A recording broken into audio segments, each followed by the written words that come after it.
താങ്കളുടെ ഒരു പെരുന്നാൾ ഓർമ്മകളൊക്കെ എങ്ങനെയാണ്? ഈ പെരുന്നാൾ ഓർമ്മകൾ എന്ന് പറഞ്ഞാൽ എപ്പണ്ടായ ഓർമ്മകളാ വേണ്ടി. ഇനി നമുക്ക് ഒരു കുട്ടിക്കാലത്തെ ഓർമ്മകളിലേക്ക് പോയാലോ? ഇങ്ങനെ കുട്ടിക്കാലത്തെ ഓർമ്മകൾ ഇങ്ങനെ തുടങ്ങിയാല് ഇപ്പൊ 10-68 വയസ്സായില്ലേ.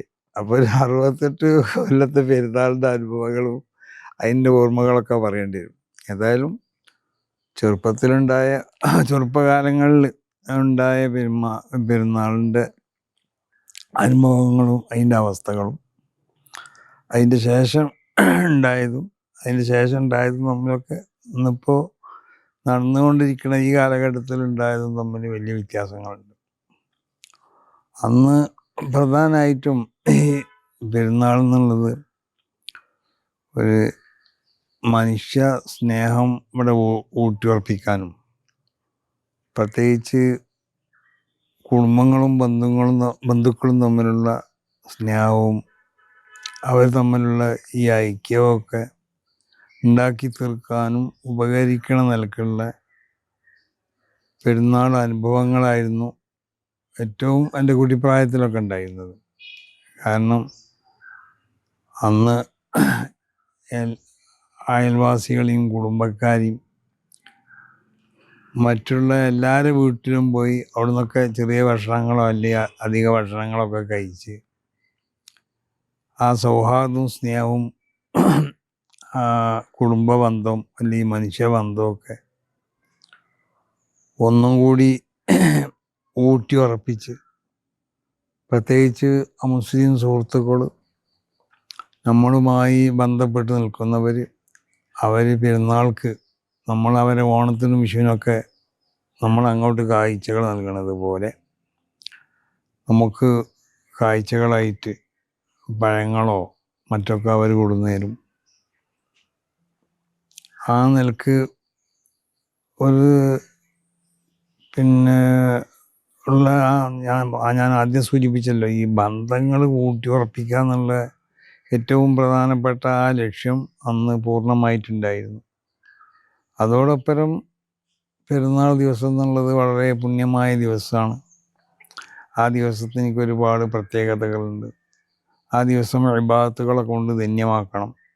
അന്ന് പ്രത്യേകമായി കൽപ്പിക്കപ്പെട്ട ഇബാദത്താണ് പെരുന്നാൾ നിസ്കാരം. അതിനോടനുബന്ധിച്ച് അതിൻ്റെ ഖുത്ബ എന്നൊക്കെ പറയണത്, പെരുന്നാൾ ദിവസം അതിൻ്റെ തക്ബീറുകൾ. അപ്പോൾ ഇതൊക്കെ അന്ന് കുട്ടിപ്രായത്തിലൊക്കെ ഇരുത്തി, പിന്നെ നമ്മളെ കൊണ്ടൊക്കെ കുടുംബത്തിലുള്ള മുതിർന്നവർ, വാപ്പൻ്റെ ഉമ്മയെ അല്ലെങ്കിൽ വാപ്പയോ ഒക്കെ, അപ്പൻ്റെ വാപ്പ ചെലിപ്പിച്ചത് നമുക്ക് ഓർമ്മയില്ല, വാപ്പാൻ്റെ ഉമ്മയൊക്കെ ഇരുന്നിട്ട് നമ്മളെ കൊണ്ടൊക്കെ തക്ബീർ ചെല്ലിപ്പിച്ചു കൊണ്ടിട്ടും ഈ സംഗതികൾക്കൊക്കെ വേണ്ടി പ്രത്യേകം അന്നൊരു എണ്ണ വെച്ച് കുളിപ്പിക്കലൊക്കെ ഉണ്ട് കുട്ടികൾ പെരുന്നാളിന്. എണ്ണ വെച്ച് കുളിപ്പിച്ചിട്ട് പിന്നെ അത് കുളിക്കാൻ വേണ്ടിയിട്ട് നമ്മളെ വീട്ടിൽ അന്ന് തറവാട് വീട്ടിൽ കുളം ഉണ്ടായിരുന്നു. അപ്പോൾ ആ കുളം അത് പിന്നെ കുണ്ടൂരായിരുന്നു.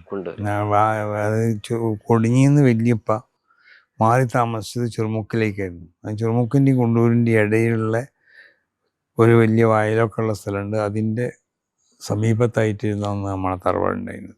നമ്മളെ തറവാടെന്ന് പറഞ്ഞാൽ വല്യപ്പ പിന്നീട് മാറി താമസിച്ചത്. അപ്പോൾ അവിടെ അന്ന് നമ്മളെ കുളത്തിൽ കൊണ്ടുപോയി ആരെങ്കിലും കൊണ്ടുപോയി കുളിപ്പിക്കും. എന്നിട്ട് പള്ളിയിൽ പുതിയ ഡ്രസ്സുകളൊക്കെ, അന്ന് പുതിയ ഡ്രസ്സൊക്കെ അണിയാന്ന് പറഞ്ഞാൽ ഭയങ്കര ഒരു സംഭവമാണ്.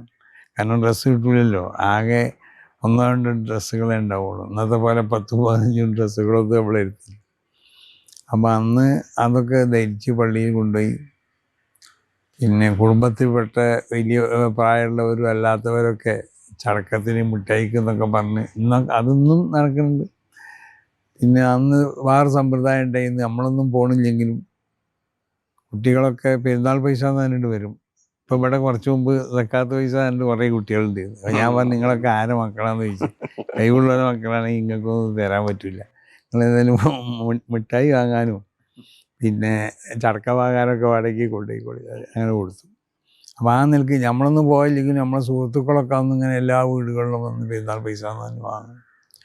അങ്ങനെ വാങ്ങി കൊണ്ടുപോകണം നമ്മൾ. അത് ആ സ്വഭാവം അറബ് രാജ്യങ്ങളിലൊക്കെ ഉണ്ട്, നമ്മളിവിടെ മാത്രമല്ല, അറബ് രാജ്യങ്ങളിലൊക്കെ ആ സ്വഭാവങ്ങളുണ്ട്. അപ്പോൾ എല്ലാ രാജ്യങ്ങളിലും മൊത്തത്തിൽ കുട്ടികളൊക്കെ പെരുന്നാളിന് വന്ന് പിന്നെ അവർക്ക് എന്തെങ്കിലും ഒരു പൈസയൊക്കെ കൊടുത്ത് അവരെ സന്തോഷിപ്പിച്ച് വിടുന്ന ഒരു സ്വഭാവങ്ങൾ മുമ്പുണ്ടായിരുന്നു.